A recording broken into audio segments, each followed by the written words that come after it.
10/3/2026 தவக்காலத்தின் 3ஆம் வார செவ்வாய் நற்செய்தி வாசகம். மத்தேயு எழுதிய தூய நற்செய்தியிலிருந்து வாசகம். ஆண்டவரை மாட்சி உமக்கு. அதிகாரம் 18, இறை வசனங்கள் 21-35 முடிய. அக்காலத்தில் பேதுரு இயேசுவை நோக்கி, ஆண்டவர், என் சகோதர சகோதரிகள் ஒருவர் எனக்கு எதிராக பாவம் செய்து வந்தால் நான் எத்தனை முறை அவரை மன்னிக்க வேண்டும்? 7 முறை மட்டுமா என கேட்டார். அதற்கு இயேசு அவரிடம் கூறியது, 7 முறை மட்டுமல்ல, 70 தடவை 7 முறை என நான் உனக்கு சொல்கிறேன். விண்ணரசை பின்வரும் நிகழ்ச்சிக்கு ஒப்பிடலாம். ஒரு அரசர் தம் பணியாளர்களிடம் கணக்கு கேட்க விரும்பினார். அவர் கணக்கு பார்க்க தொடங்கிய பொழுது அவரிடம் 10,000 தாலந்து கடன் பெற்ற ஒருவனை கொண்டு வந்தனர். அவன் பணத்தை திருப்பிக் கொடுக்க இயலாத நிலையில் இருந்தான். தலைவரோ அவனையும் அவன் மனைவி மக்களோடு அவனுக்குரிய உடைமைகள் யாவற்றையும் விற்று பணத்தை திருப்பி அடைக்க ஆணையிட்டான். உடனே அப்பணியால் அவர் காலில் விழுந்து பணிந்து, என்னை பொறுத்தருள்க, எல்லாவற்றையும் உமக்கு திருப்பி தந்து விடுகிறேன் என்றான். அப்பணியாளின் தலைவர் பரிவு கொண்டு அவனை விடுவித்து அவனது கடன் முழுவதையும் தள்ளுபடி செய்தார். ஆனால் அப்பணியால் வெளியே சென்றதும் தன்னிடம் 100 தெனாரியம் கடன் பட்டிருந்த உடன் பணியாளர் ஒருவரை கண்டு, நீர்பட்ட கடனை திருப்பித்தா என்று கூறி அவரை பிடித்து கழுத்தை நெரித்தான். உடனே அவருடைய உடன் பணியாளர் காலில் விழுந்து, என்னை பொறுத்தருள்க, நான் திருப்பி கொடுத்து விடுகிறேன் என்று அவனை கெஞ்சி கேட்டார். ஆனால் அவர் அதற்கு இசையாது கடனை திருப்பி அடைக்கும் வரை அவரை சிறையில் அடைத்தார். அவருடைய உடன் பணியாளர்கள் நடந்ததை கண்டபொழுது மிகவும் வருந்தி தலைவரிடம் போய் நடந்தவற்றையெல்லாம் விளக்கி கூறினார்கள். அப்பொழுது தலைவர் அவனை வரவழைத்து, பொல்லாதவனே, நீர் என்னை வேண்டிக் கொண்டதால் அந்த கடன் முழுவதையும் உனக்கு தள்ளுபடி செய்தேன். நான் உனக்கு இரக்கம் காட்டியதைப் போல நீயும் உடன் பணியாளருக்கு இரக்கம் காட்டியிருக்க வேண்டும் அல்லவா என்று கேட்டார். அத்தலைவர் சினம் கொண்டவராய் அனைத்து கடனையும் அவன் அடைக்கும் வரை அவனை வதைப்போரிடம் ஒப்படைத்தார். உங்களில் ஒவ்வொருவரும் தம் சகோதர சகோதரிகளை மனமாற மன்னிக்காவிட்டால் விண்ணுலகில் இருக்கும் என் தந்தையும் உங்களை மன்னிக்க மாட்டார். ஆண்டவரின் அருள்வாக்கு. கிறிஸ்துவே உமக்கு புகழ். இயேசுவில் பிரியமான சகோதர சகோதரிகளே, நம்முடைய ஒவ்வொரு நாளும் தவக்காலத்தில் இறைவன் பலவிதமான வார்த்தைகளால் வழிநடத்தி நம் ஒவ்வொருவரையும் ஆசீர்வதிக்கிறார். இந்த இறைவனிடத்தில் நம்முடைய மன்றாட்டுக்களை நாம் சமர்ப்பித்து உங்கள் ஒவ்வொருடைய மன்றாட்டுக்களையும் இன்றைய திருப்பலியிலும் என்னுடைய நற்கருணை ஆண்டவருக்கு முன்பாக மேற்கொள்கின்ற ஜெபத்தில் வைத்து ஜெபிக்கிறேன். இறைவன் உங்கள் ஒவ்வொருவரையும் நிறைவாக ஆசீர்வதிப்பாராக. பிரியமான இன்றைய நாளில் யோனஸ் ஒகில்வி என்ற புனிதருடைய நினைவு நாளை கொண்டாடுகிறோம். தன்னுடைய 17 வயதுக்குள்ளேயே ஏராளமான பள்ளிகளில் படித்து பட்டம் பெற்றவர்.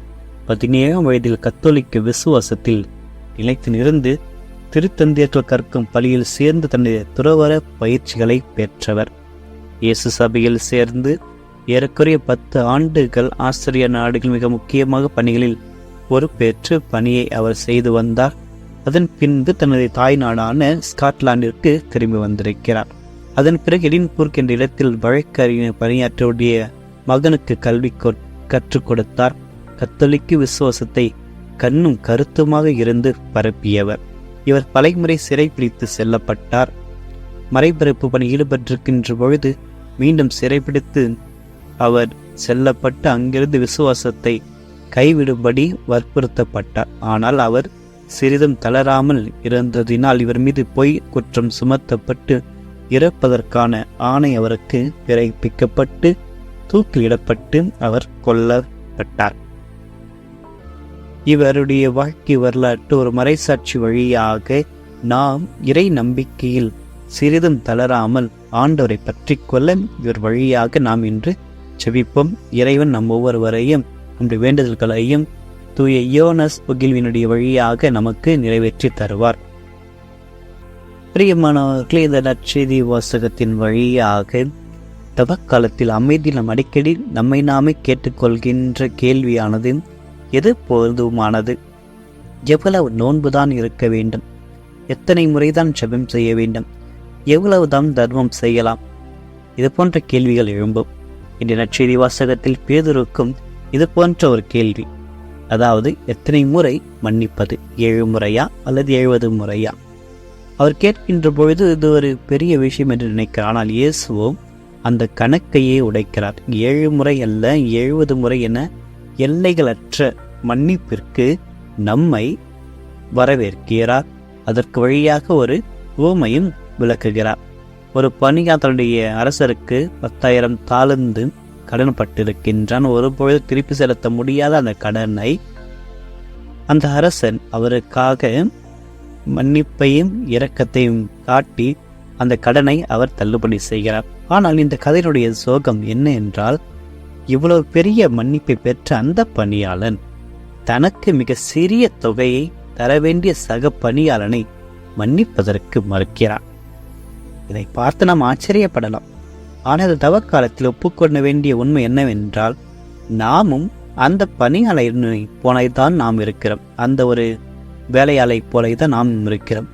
ஒவ்வொரு வருச்சனத்தில் பாவ சங்கீர்த்தனத்தில் ஒவ்வொரு முறையும் நம்மளுடைய மன்னிப்பை கேட்கின்ற பொழுது கடவுளுடைய எல்லையற்ற மன்னிப்பை நாம் பெறுகிறோம். ஆனால் வெளியே வந்ததும் நம்முடைய அண்டை வீட்டார்கள், நம்முடைய நண்பர்கள், குடும்பத்தில் நமக்கு எதிராக செய்த சிறு தவறை நாம் மன்னிக்க முடியாமல் பிடிவாதமாக இருக்கிறோம். தவக்காலம் ஒரு மன்னிப்பிற்கான ஒரு காலம். இது கசப்புணர்வு எனும் அடிமைத்தனத்திலிருந்து நாம் பெறுகின்ற விடுதலை பயணம். நாம் பிறரை மன்னிக்க தவறினால் நமக்கு நாமே ஒரு சிறையை உருவாக்கிக் கொள்கிறோம்.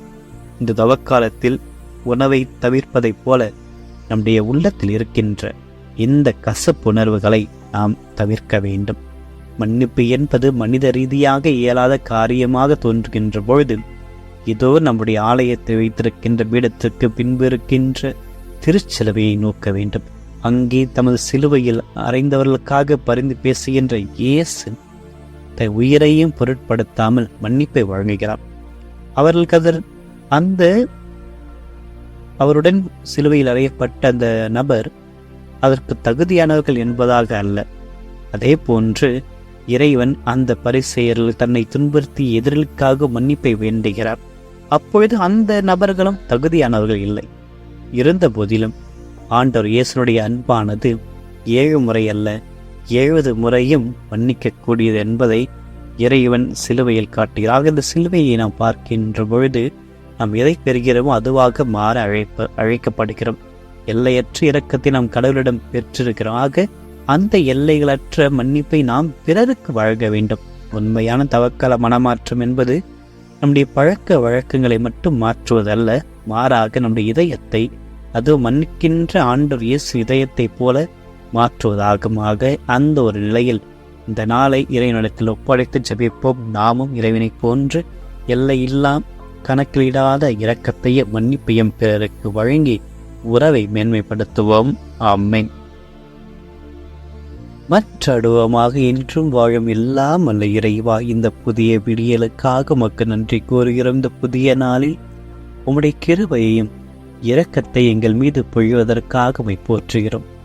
ஆண்டவரே, இன்று நாங்கள் கேட்கின்ற எங்களுடைய ஜெபமானது வெறும் உதட்டிலிருந்து வராமல் எங்களுடைய ஆழத்திலிருந்து எழுபடியாக எங்களையே தயார்படுத்தியலும். இன்றைய நற்செய்தி வாசிக்கப்பட்டதை போன்று எங்களுக்கு பெரிய பாடத்தை நீர் கற்பிடித்து என்னால் ஈடுகட்ட முடியாத பாவக்கடனை உம்முடைய அளவற்ற இரக்கத்தினால் சிலுவையில் நீ மன்னித்து விட்டிரே என்பதை நான் உணர எனக்கு ஆசீர்வாதத்தை அளித்தருளும். ஆண்டவரே, நீர் எங்களுக்கு கதை காட்டி அதே கருணையை இன்று நாங்கள் மற்றவர்களுக்கு காட்ட தவறிய நேரங்களுக்காக மன்னித்து இனி வரும் காலங்களில் இன்றைய நாளிலும் அதை காட்ட எங்களுக்கு உதவியாக வாரும். எங்களுடைய இதயத்தில் மறைந்திருக்கின்ற கசப்புணர்வு, கோபம் மற்றும் பழி வாங்குகின்ற எண்ணங்கள் உடைய பாதத்தில் வைக்கிறோம். பிற எங்களுக்கு செய்த காரியங்களை எண்ணி பார்ப்பதை விட்டுவிட்டு நீர் எங்களுக்கு செய்த மன்னிப்பை எண்ணி பார்க்க எங்களுக்கு வரத்தை தாரும். 7 முறை அல்ல 70 முறை என்று நீ சொன்ன அந்த எல்லையற்ற மன்னிப்பை இன்று நான் என் வாழ்வில் செயல்படுத்த வரத்தை தாரும். மற்றவர்கள் மன்னிப்பு கேட்காவிட்டாலும் அவர்கள் இதயத்திலிருந்து முழுமையாக விடுவிக்க எனக்கு துணிவை தாரும். அந்த பகை என்னும் சிறையிலிருந்து என்னை விடுவித்து என் ஆன்மாவுக்கு அமைதியை தாரும். எங்கள் குடும்பத்திலும் நண்பர்களிடையேயும் பணிபுரிகின்ற இடத்தில் உள்ள உறவுகளை உம்மிடம் ஒப்படைக்கிறேன். குறிப்பாக விரிசல் விழுந்த உறவுகளை உமது அன்பினால் குணப்படுத்தும். ஒருவரை ஒருவர் குற்றம் சாற்றுவதை நிறுத்திவிட்டு ஒருவரை ஒருவர் தாங்கிக் கொள்கின்ற மனப்பக்குவத்தை தாரும். அன்பே இல்லாத இடத்தில் அன்பை செலுத்தவும், வெறுப்பு இருக்கும் இடத்தில் மன்னிப்பை விதைக்கவும் எங்களையே கருவியாக மாற்றும். ஆண்டு நீங்கள் நேசித்ததைப் போல் நாங்கள் ஒருவரை ஒருவர் நேசிக்க எங்களுக்கு கற்றுத்தாரும். தவக்காலத்தின் எங்களுடைய நோன்பும் ஜெபமும் வேறு சடங்காக இல்லாமல் அது பிறர் மீதான உண்மையான அன்பாக வெளிப்படட்டும். மற்றுள்ள குறைகளை காண்பதை விட அவர்களிடம் உள்ள சாயத்தை காண எங்கள் கண்களை திறந்தரலாம். நாள் முழுவதும் நாங்கள் ஜெபிக்க இருக்கின்ற ஒவ்வொரு மன்றாட்டுகளையும், ஜெபிக்கப் போகின்ற ஒவ்வொரு நபர்களையும் உடைய பாதத்தில் வைத்து அன்றாடுகிறோம். ஆண்டவரை, நீரே உடைய சிலுவையின் வழியில் எங்களை வழி நடத்தி எல்லா கிருபையிலும் நலன்களால் நிரப்பி எங்களுக்கு ஆசீர்வாதத்தை வழங்கிட இந்த மன்றாட்டுக்களை எல்லாம் எங்கள் ஆண்டவராகிய கிறிஸ்து வழியாக மன்றாடுகிறோம். ஆமீன். எல்லாம் வல்ல இறைவன், தந்தை, மகன், தூய ஆவிகள் ஒவ்வொருவரையும் நிறைவாக ஆசீர்வதிப்பாராக. ஆமீன்.